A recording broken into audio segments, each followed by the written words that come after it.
Okay, Jaleesa, hello. Welcome to the show. Hi, Dee. Thank you. How are you feeling today? Oh, yeah, tired. I am tired, but this coming here this morning gave me a little bit of energy, so I'm ready. I'm excited. Okay, good. I'm excited to be here. I see you got your Starbucks. Oh, yeah. I needed that this morning, too. It wasn't coffee this morning, though. I just had got the vanilla bean. Okay. I just needed some, sugar, I think. Okay. Yep.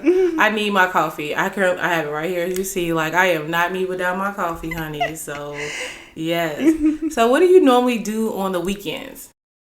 Lately, my weekends have been work. So I'm currently in my first year of residency at Cook County Hospital. So I'm a family medicine doctor. So I'm a resident there. So my weekends are work. Wow. Yeah, today was my off day. But I'm back there again tomorrow. So my weekends mostly consist of working. When I do get an off day, I'm mostly sleeping, trying to rejuvenate for the next day.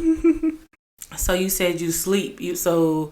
What is this, 12, 16 hours sleeps or Yes, when I had one of my friends ask me what I've been doing for self-care, and honestly my self-care is making sure I get rest, because my days are 13-hour days, 6 days a week. So when it's my off day, I can wake up at 1 o'clock, 2 o'clock in the afternoon. I wake up, I'll eat some lunch, I'll go back to sleep, then I wake up at 5, eat some dinner, go back to sleep, and then wake up for the next work day. Wow. I hope you get a massage somewhere in there. I'm trying. My vacation is coming up, and I'm so looking forward to it. I go on vacation in about 4 weeks, the middle of June, and that's what's keeping me going. I'm almost there. I'm almost there. So where are you going? Me and my friends are gonna go to Costa Rica. So we're gonna go there for almost a week for 5 or 6 days. We'll be there. Oh, that's cute. So I'm ready for the beach. I'm ready for the ocean. I'm ready for the sunshine. I'm ready Costa for the Rica relaxation. Is a vibe. Yeah. Yeah, I went. That's one of my favorite places to go. Okay. We made a good choice. Are you guys gonna do ATV, zip lining? Are you guys that group of? See, I feel one of us is more into that, but me, when I go on vacation, I just want to relax. I want to, like we were saying earlier, I want to sit on the beach. I can stay on the beach for hours and read and just sit in the sun and not do nothing. I can take a nap. I can get massages, pedicures. That's my vacation. Okay, I feel that. Go eat somewhere good. I'm more of a relaxed versus activity. Yeah. Because sometimes the activities, can be a lot. It's you're not even on vacation. It's all the stuff you're doing is great, right? You get to see the spaces, and then you get to experience the culture. It's amazing, but when you come back, it's you're wore out, and you need a vacation from the vacation. So people always say, I want that time to just chill. I don't want to wake up at we got to hike at 9 o'clock. 9 o'clock. I don't want to wake up that early. Even I want to sleep. Okay, I feel that. I hope you enjoy. Thank you. Yes, you deserve that vacation. Yes. I'm looking forward to it. Okay. So, I know you're from Austin, right? You grew up in Austin. So, what was that like growing up in Austin back then? Growing up in Austin back then was, I had a good experience there. Not necessarily we weren't that really close to our neighbors, because we actually moved around a lot when I was a kid. We moved to different apartments in different stages of my life, so it wasn't I was in one set place. So I feel I didn't necessarily make a lot of connection in the different parts of Austin. It was always Austin, but it was on this street and that street and then that street. But I always feel that my family dynamic was the thing that kind of was constant and consistent. So even though we moved in different places within Austin, my family always, lived close by. My aunts, uncles, cousins, they were always the thing that kind of was constant, a little more constant in my life. But growing up in Austin, growing up so close, especially to Oak Park, I could notice, probably around high school, I really started noticing wait a minute, why does this place have so many grocery stores and so many places for kids to go and play, and so much safer, and it looks so much cleaner versus my neighborhood. There's trash on the street, There's like barely any grocery stores. So like that, growing up so close to, like, I guess the more privileged side of Chicago, as I got older, it kind of made me see like, wait a minute, what's going on in my neighborhood, in my community? Why don't we have all the same assets and resources at this place that's like literally right across the street? Like at one point I lived like right on Austin, like, you know, and that Austin is like the cutoff of Oak Park in Chicago and Austin. So it's like just looking across the street, I could see like a totally different like world almost than where I am. But I would say growing up in Austin, there are great people there, like from my church is there, my family is there, like having that community, having that sense of community definitely just made me feel safe. It made me feel comfortable. Like growing up, I was always comfortable in my own skin because I had people who validated me, who encouraged me, who let me know that I could pursue anything no matter where I'm from. Yeah, I'm from Austin.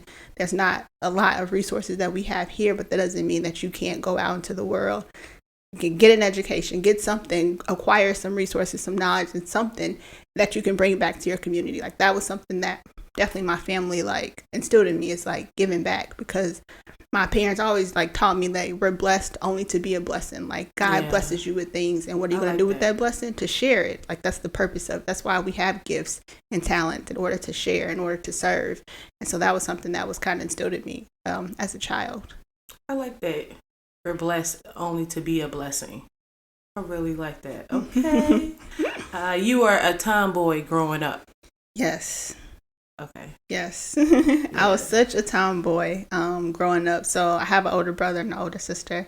And I always like to spend time with my older brother more, because he was doing the things that I like to do more than my sister was. Like she was jumping rope. I'm like, I never got the coordination for double dutch. So my brother was over there playing basketball. Like, okay, that seems more fun. I can handle that just seemed more up my alley and something that I was better able to do. So I definitely was a tomboy, even to the point where like I still remember in my head one day my brother was graduating high school, and my mom was like, you need to polish your nails and wear this dress because we're going to your brother's graduation. And I was just like, I don't want to wear a dress.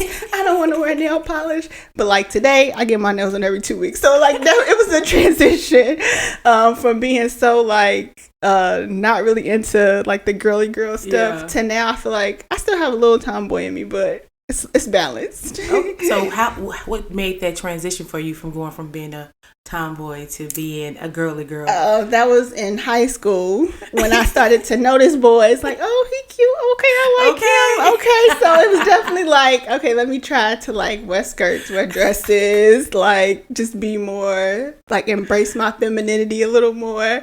So that was the switch. I think that's the case for all tom girls out there, tomboys that's out there, right? We all kind of see someone that catch our eye. Yeah. We're like, oh, I gotta do better. I gotta, put on the tighter clothes. Gotta do this. You gotta switch it up. Growing up, I was able to navigate both worlds of being a girl and being a boy.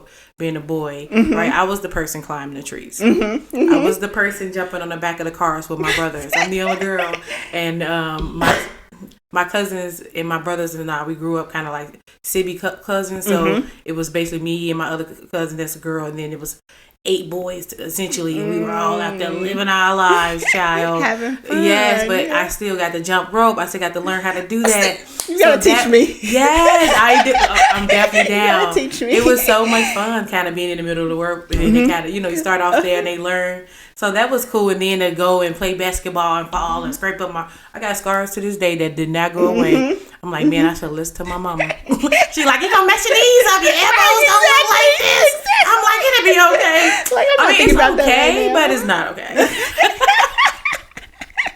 You got some battle scars though that you remember. Like, this is how I was playing in the backyard. That's how I got this. Do you have any battle scars? Yes, I do. Ooh. Yes, I have one on my left thigh, because I was playing. We were playing like flag football I have a family that lives in Kansas, so I would go and visit my uncle a lot, and they had like a huge backyard, and I had like 6 cousins to play with. So that was like a really huge different dynamic. So I loved spending summers there with him. Very different from Chicago. Just, it looked different. And I enjoyed that time there. But we were out in the backyard playing. like football and one day, and I failed, and I got a scar on my leg from that. Well, did you win?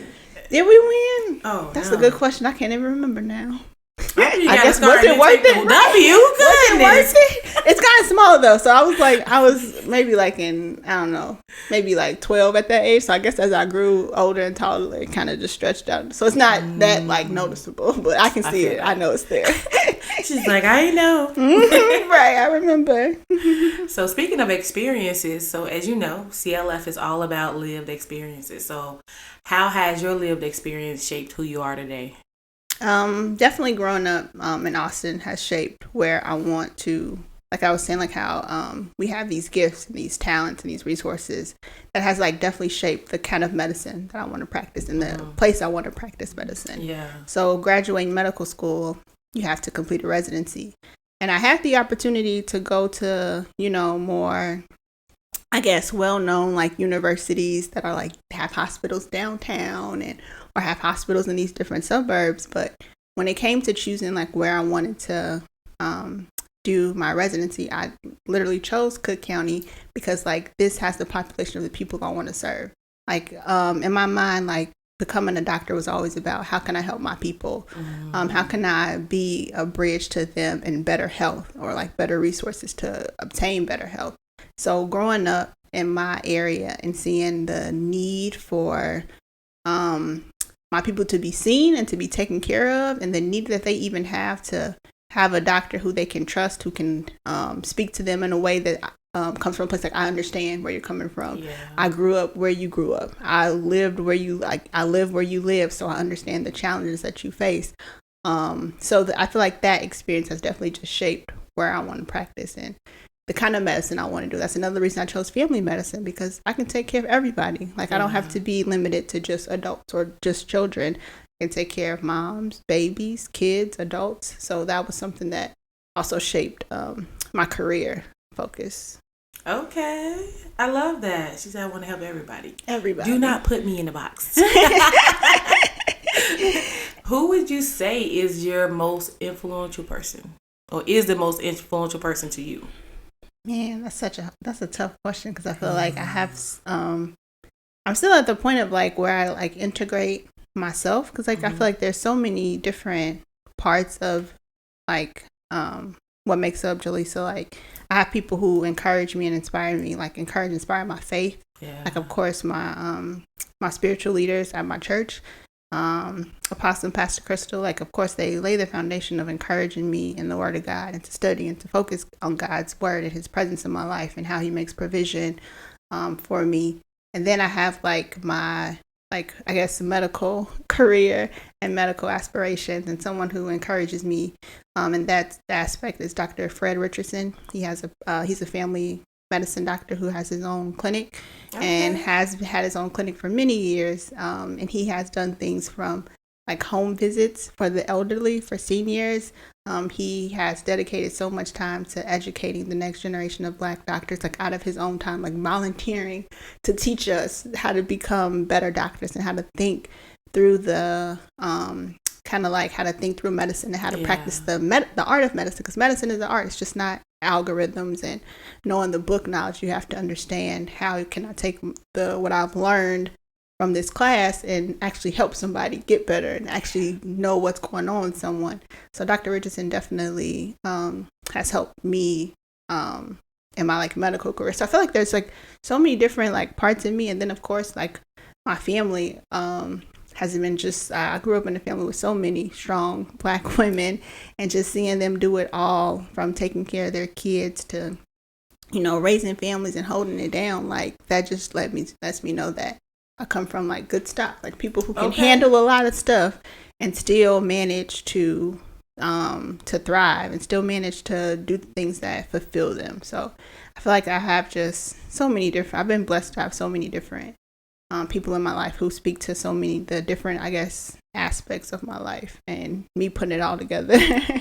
I love that for you. I love that, because a lot of people can't say that they have support from various aspects of their lives. So that's amazing. Okay, shout out to the people. Yes. I love all of y'all. Thank you. So it's that time in the show where we guess the movie quote. Okay. Right? I Okay. am going to give you a line from a Black movie, and you are going to guess which movie that line is from. Okay. I think I got this. You think you got it? I'm a movie head. I love movies, especially Black movies. I feel like I didn't see them all. To the Lord that you got it, because everybody be like, yeah, what's up? And then it'd be like, question mark, but yeah. Yeah. You okay? No, you good. Don't worry. Clear that out, girl. Yeah, I was like. So, I'm going to give you 4 movie quotes. Okay. Right? And hopefully you get 4 out of 4. Okay. I'm rooting for you. You got this. I'm ready. I'm ready. Okay, here we go. Okay, I'm going to double back on one. You ready? Okay. Okay. Class, please turn to page 15. Miss Hughes, what page 15 on? Oh, that's the wood. Oh, That's the wood. Okay. Ding, ding, ding. It took me a minute. I was like, wait. And I saw like, the character in my head. I was like, oh, yeah. And I Slam. didn't have to catch. I'm like, what movie was that? Okay. Here we go. The older the berry, the sweeter the juice. Man, it's the blacker the berry, the sweeter the juice. Yeah, well, she blacker than the MF too. I see the character. Give me a second. Say it again. Say it more. Dang. I know this. Older the berry, sweeter the juice. Man, it's the blacker the berry, sweeter the juice. Well, yeah, she blacker than MF too. Oh, D, I know this. I'm trying to think. I need a little bit of, She said, can I buy a vowel? Can you want a hint? A hint. A small hint. Excuse me. Because I'm seeing it, but I'm like. You gonna cry in the car. You gonna cry? Oh, Friday. I'm like, okay, I'm tripping. Right. It was smoky because I'm like, I know this is familiar. Yes, right. They was talking. Okay, yeah, Friday. Okay, you got it here. Let's get it. Okay, that still count. It does. Facts. It really does. Period. Okay. Okay. Ooh, I hope you're not watching me walk away. Oh, you don't gotta finish. Wait and exhale. That was what's her name? I can't remember her name in the movie, but it was Loretta Devine. What's her name in the movie? I can't remember. I can't remember her name in the movie, but yeah, that's Wait and exhale. Uh-oh. Look at my girl. Bang, bang, bang, bang. Oh, period. All right, here's the final one. Okay. Well, what am I supposed to do? Dina's beautiful. She always been beautiful. But I've got the voice, Curtis. I've got the voice. You can't put me in the back. You just can't. That is Dreamgirls. Jennifer Hudson character. I can't remember her name in the movie, but yeah. Dina. No, I'm lying. That was it was Effie. Yeah. Hey, gotta do it. Hey. Go ahead. That was really beautiful to see. I wish I had more. I'm like, shoot, I need to send them at you now. Girl, if there's ever a game that's played, I'm going to choose you as we gonna make it to the top. We gonna win. Black movie trivia. So you did an amazing job with the Black cinema. Mm-hmm. You're the first person to do an amazing job, so I'm very proud of you. Okay, people were like, "Are you gonna take my Black card?" And I'm like, "Well, I don't know if I can, but I'm putting question marks for sure by your name." Like, okay, you're on probation. One thing I love about CLF is that our leadership program or curriculum is based for Westside leaders, right? Mm-hmm. So, how did you first hear about CLF? So I had like the inside scoop on CLF because Jaleesa Harris is my older brother that I was talking about a little earlier in the interview. And I remember hearing him talk about how he was a part of different leadership programs before even starting CLF. Mm-hmm. And I remember hearing him say, like, he wishes that something like that would exist on the West Side for West Side leaders. Because he was saying, like, so often within these different leadership programs, he was the only person from the West Side. And he was like, I know it's a lot of dope stuff going on in the West Side. So where is this, he saw, like, the lack of it that was there for, like, specifically for our leaders. And so hearing him talk about that, I was like, when it happens, my name's going to be on the application list. And it worked out so well because the launch of CLF was the year right after I graduated medical school. So I was starting residency. So it just kind of like hearing about it all, like him, like, acquiring like fundraising for it, getting different funders, like putting the board together, like hearing the back end of it. I knew it was going to be something great, and I knew it was something I wanted to be a part of. So definitely that's how I first heard about it. And before the applications were even out, I knew like, okay, I need to be a part of CLF. Okay. So, when did you put in your application? Were you like first in line, sign me up? Or were you like waiting till the last minute? Were you your 11:59 person? So I was ready, but then I was like, man, because when I saw the obligation of it, because I was like just starting my first year residency, and like that takes up most of your time. Mm-hmm. So it was like, oh, I really, really want to do this. So I had to reach out to my program director. And as soon as I told, and she just so happened, like, you know, it's Cook County, so of course she knows a lot about people in Chicago. And when I told her about CLF, like she's like, and I told her like, you know, my brother's starting this organization, and she was like, wait, is that? Well, back then he was Lieutenant Harris. No, back then he was Sergeant Harris. Right now he's Lieutenant Harris. But she was like, you're talking about Sergeant? And I was like, yeah. She's like, oh, of course. You can like have these days off. So my program really worked with me. And I'm grateful for that, to have the time that I need to actually dedicate to CLF, to giving me those Fridays off, and also the extra time that I needed to meet with my groups. So I thought that would be a hurdle, but God made a way. So I'm grateful that, thank you, Dr. Floyd, for allowing me to, you know, take advantage of this opportunity.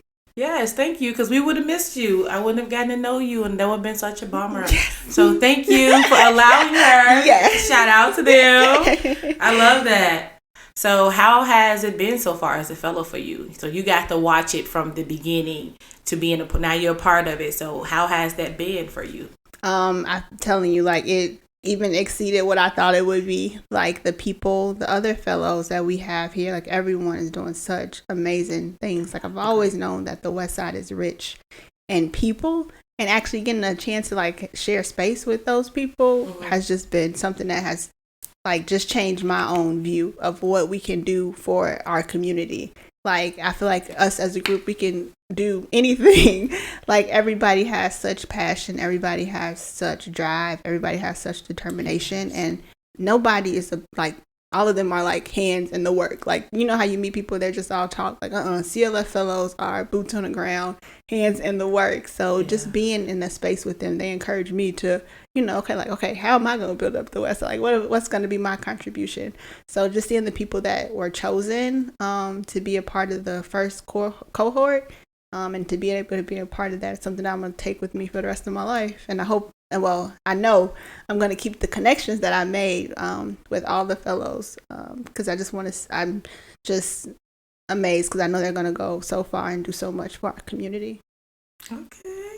So you've been talking about how you are a resident here, right? You graduated medical school last year, and now you are in your residency, right? Yes. So I know for the Grey's Anatomy fans that are out there, is residency the same vibe of Grey's Anatomy? Is it the same? I know the drama might not be, but what's up? Like, is the education piece like that? Yes, it's the drama is definitely there. It's there. I feel like they like kind of like. I feel like watching that show, even like, because I watched that show too, it kind of glorified it to me. They didn't show like all the hard work. Yes.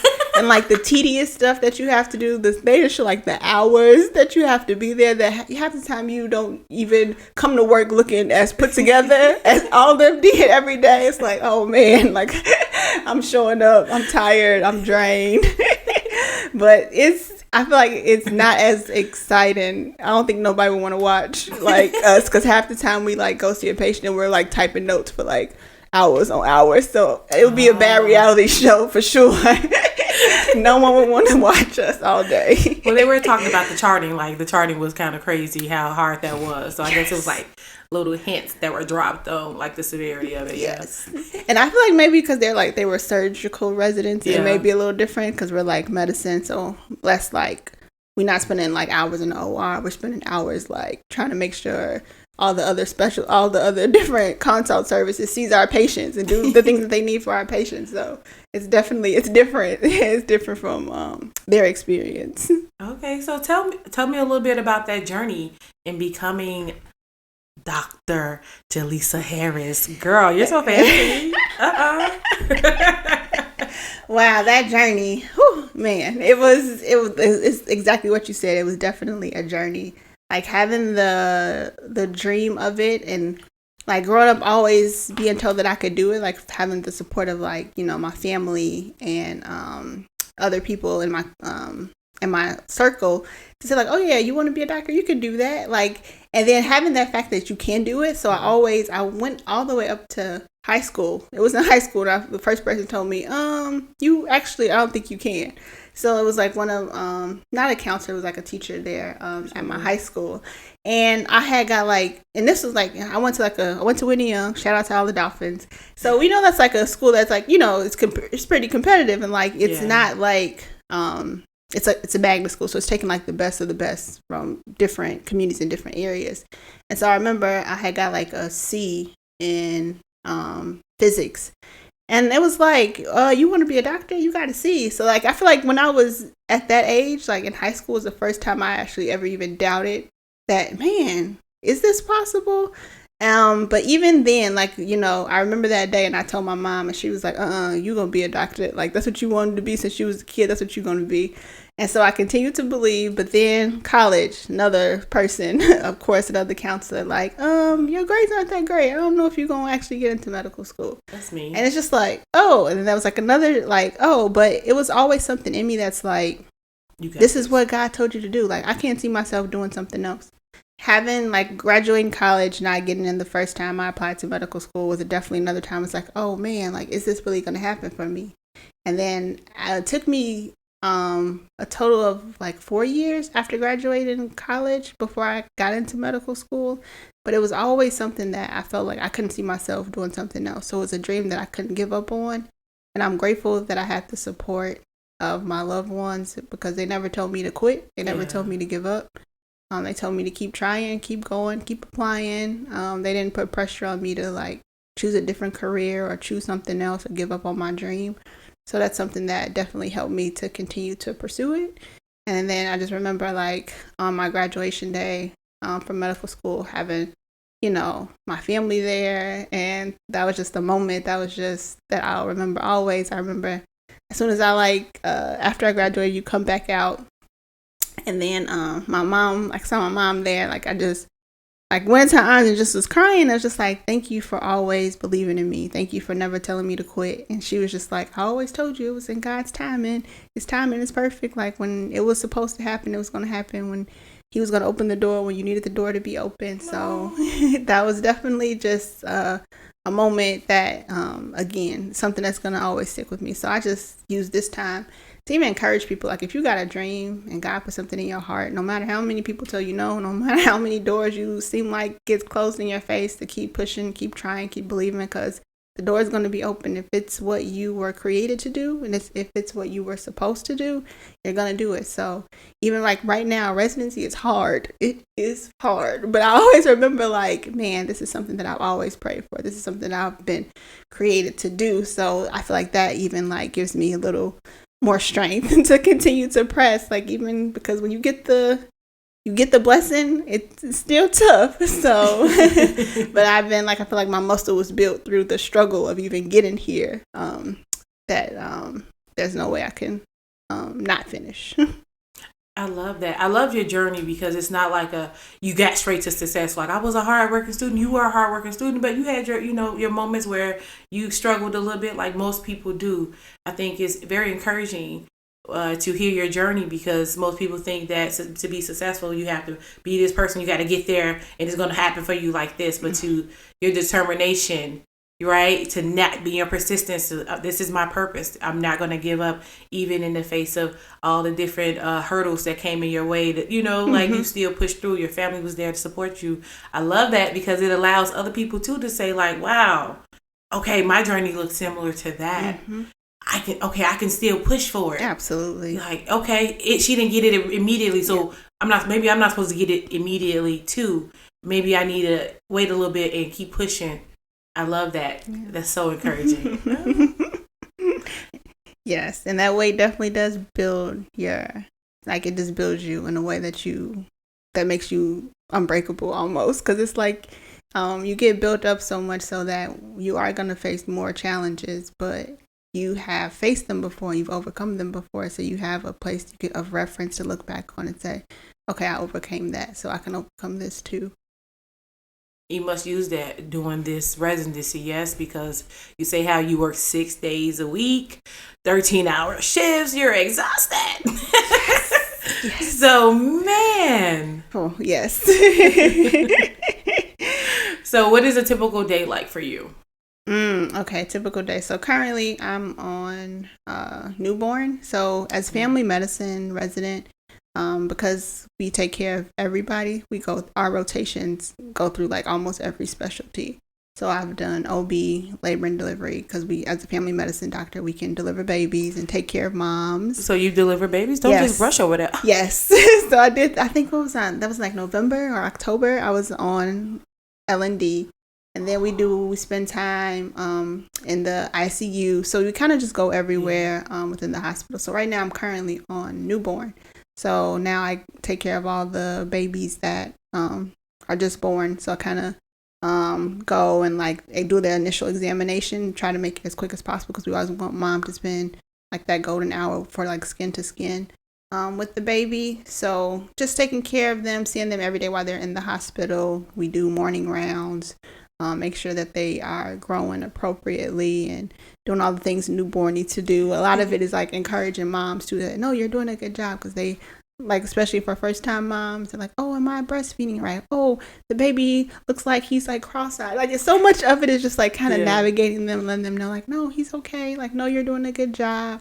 And like as your baby grows, you're gonna know their cries more. You're gonna know kind of when they're hungry, like all those things. So just kind of teaching, like a lot of it is teaching moms too. So I've enjoyed it. Like to me, I'm enjoying this rotation mostly because I get to see these little cute little babies every day. They're so adorable. Most of the time I'm just like holding them and like they're so cute. Do you have a favorite specialty so far? Like that is so tough. Do I have a favorite? I feel like I don't have a favorite because I like seeing my kiddos. I like seeing my adults, even like my grumpy old men who don't want to do the things I ask them to do to make sure that they stay healthy. I still love seeing them too. So I just feel like I don't necessarily have a favorite right now. I'm realizing more and more that family medicine was the right choice for me, just because I do enjoy the variety of it. I like to see pregnant moms and see how they're like, their belly's growing and they're about to deliver. So I like seeing it all. So yeah. Oh. So what does the future hold for Dr. Jaleesa Harris? Oh man, what does the future hold? So definitely completing residency. And then I'm still in the point where I am like thinking of like, I know where I want to work. Wherever I work, it has to be on the west side. If it's going to be a clinic that I start myself, as if it's going to be a clinic that I like join with somebody else, like it's definitely going to be there. And it's going to be me having like a kind of like a broad spectrum family medicine, like general family medicine, taking care of families. And not only that, I want to address the need of the community, whichever community I work in, to make sure that the people that I'm helping take care of have the resources that they need to be healthy, versus just saying, go buy fruits and vegetables. Like me making sure there's a place in your community where you can buy fruits and vegetables at an affordable price. And so things like that, it's definitely something that I see myself doing. Okay, I love that. Do you have anything you would want our audience to walk away with? Anything I want the audience to walk away with? I would just say to follow your dream, your vision. Like God always gives us gifts and visions and dreams to pursue. And then I know especially for me in my own journey, my dream felt like a burden. It felt like I got to a point where I was like, man, if I never even wished or never even said or never even wanted to be a doctor, I wouldn't have the frustration that I was experiencing. But that was placed in me for a purpose. And me having gone through the different obstacles that I've gone through, I can let someone else know, like you were saying, like someone else who has something they're pursuing that they're going after. They may be experiencing hurdles. I just want them to know to continue to pursue it, continue to press toward it. Don't give up on your dream. Don't give up on your vision. Don't give up on yourself. And your dream will come to pass. I'm like proof that like what you desire, what you have had in your heart, what you see for yourself can definitely happen for you. Love that.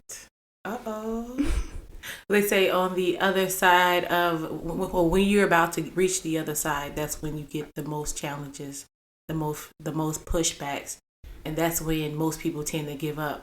But if you stay the course, you will reach the goal, which is what you did. Yes, ma'am. Yes, ma'am. I feel so much pride when I like hear your journey and I look at you. I'm like, girl, yes, let's do it. You got us. I love that. Yes. Where can our audience find you online? So I can be found online via LinkedIn, Jaleesa Harris. So I love to use that space to connect with people as well. Okay, yes. Thank you so much for being here. This actually is the end of the episode. Okay. How you feeling? Good. I really enjoyed this. Is my first podcast. So you made it smooth. So I'm glad. Oh, I love that because some may not say the same. This was a good day to spend my day off. I'm glad I did it. We in now. She said a good listen, when you have that one day off and you say this is a good way to spend it, that's amazing because that one day off and you usually sleep. Yeah. Like you're giving me your sleep time right now. I'm going to go back home and go to sleep. I'm not even mad at that. Thank you. I am so grateful for you. Oh my gosh. And I hope when you leave, you get all the sleep. I hope you get slop sleep. So people be like, oh, no, that's bad. No, slop sleep is when you in it. Right. That's the best sleep. Yes. So I wish that for you. Right. Oh, my gosh. You're going to wake up all refreshed. Ready to go. Ready to take on these babies tomorrow. All right. Thank you again. All right. Thank you. We're out. Bye. Bye. If you enjoyed our show, please rate and review us on Google and Apple Podcasts. And be sure to come back next week to meet a few of our fellows. Until then, I'm your host, The Elegance Lane. And don't forget, live here, work here, lead here. For more information on CLF, please go to www.clfellows.org. Hi, this is Alexandra August, Executive Director and co-founder of Community Leadership Fellows. I'd like to thank our advisors and seed investors who coached, mentored, and guided us through our exploratory year in order to make the investment in Westside Talent possible.